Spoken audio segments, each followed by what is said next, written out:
Lieberman fired his entire campaign staff, and traditional politics was always they don't start up again till Labor Day, so we did think in many ways that we could take a breath of fresh air. At the same time, on primary night, while we were all celebrating, I let my mouth that might have been born to be a blogger loose and referred to one of the biggest municipalities in the state of Connecticut is where the forces of slime square off against the forces of evil, which my father was able to hear on Fox News and Rush Limbaugh for the next 2 weeks, his name, since I'm a junior. But it also neutralized my ability to go out there as aggressively as I could. We were told by a number of individuals, particularly within the party, within the state, that they were going to try to encourage Joe to drop out of the campaign. We also thought we'd conserve some resources until after Labor Day and not go on the air.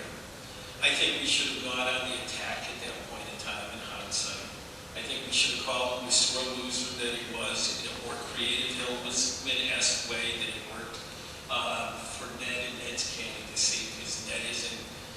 Part of what was very unique and special about Ned and why I was so wrong at the beginning when I said, I'm not sure you're who we were looking for, is because he's such a person of principle and integrity, and he inspired such hope in so many people that things could be different, that it's a different type of candidate with a different type of campaign. So what I might do sometimes wasn't the same as what worked for the campaign for Ned. We also should have challenged Joe's petitions. Much of that $387,000 slush fund that he had, I'm convinced, was about illegally gathering petitions along with illegally paying people to vote. And so we should have come out swinging. I will say that on the national level, I'm very, very disappointed with our party's leadership at that time, not the chair of the party, but I'll talk about the congressional committees. When Rahm Emanuel said afterwards that, this is a blessing, it'll only help the 3 candidates, he made those words in November when Joe had screwed Diane Farrell and helped re-elect Chris Shays in the 4th by doing a coordinated campaign that boxed us out. And Harry Reid and Chuck Schumer, particularly Schumer, I thought was quite hurtful in terms of Ned has a different take than I do on this, but I thought in terms of telling people that we were not elected. Now what happened on primary night, people also need to look back. One of the first calls Joe Lieberman took was from Karl Rove. The exact next day, Dick Cheney and Karl Rove started out their attack that the voters of Connecticut, by voting for Ned Lamont against a reasonable person like Joe Lieberman, was a vote for Al-Qaeda. That meant that Joe Lieberman got over 70% of the Republican votes in November. On the whole, the Republican candidate that was in the race got less than 10% of the vote. And that was something that we never could have figured out. We also, as I mentioned, were looking, I thought we'd wait until after Labor Day to do the media buys, as I said.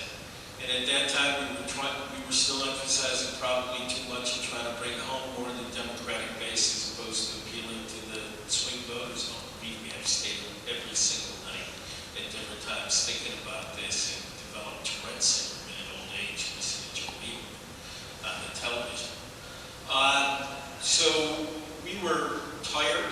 We saw Lieberman get rid of his staff, so we figured it was going to be a while until he rebuilt it. And one thing I failed to point out was a week later, he hired the Republican candidate for governor's pollster, Jody Brown, who was also polling for Rob Simmons, Republican candidate in the 2nd district for Congress, Nancy Johnson in the 5th, and the NRCC in the 4th. So their ability to take all of that data and all and incorporate Joe in a real grassroots targeted campaign to get to 70% of Republicans was something that at that time we did not do as good of a job as anticipated. Having said that, I mentioned Rahm, I mentioned Schumer and Reid. Bill Clinton was also, whether it was intentional or not, extremely harmful. We had a major media buy at a time that we were sort of low in media, where we were going to put on ads defining sides. And he went on Larry King the night before the rise was to hit and said that, it didn't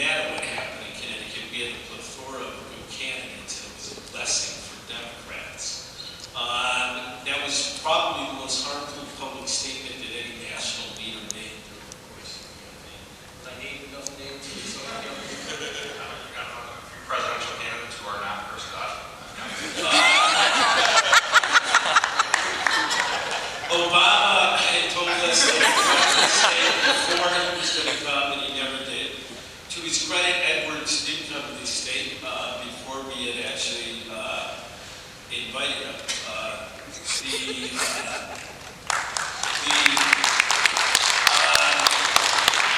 I will say that Hillary did have a fundraiser. We met with her early on in New York, and she provided some of her staff that were helpful in a variety of ways in the campaign. But I'm not, for me personally, it doesn't make up for Republican.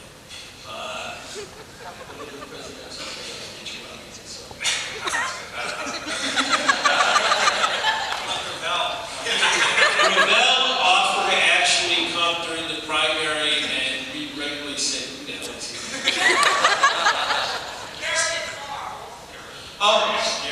Carrie and Clark were both phenomenal. Carrie and Feingold were about the only, and Clark were about the only national Democrats that were willing to say anything negative about Joe. And when you're not able to get those surrogates and independent voices besides the campaign, you've got Dick Cheney and Karl Rove on the other side trying to morph men into Osama bin Laden. It's pretty harmful to see that type of stuff, and I do hold Schumer responsible for holding a lot of that.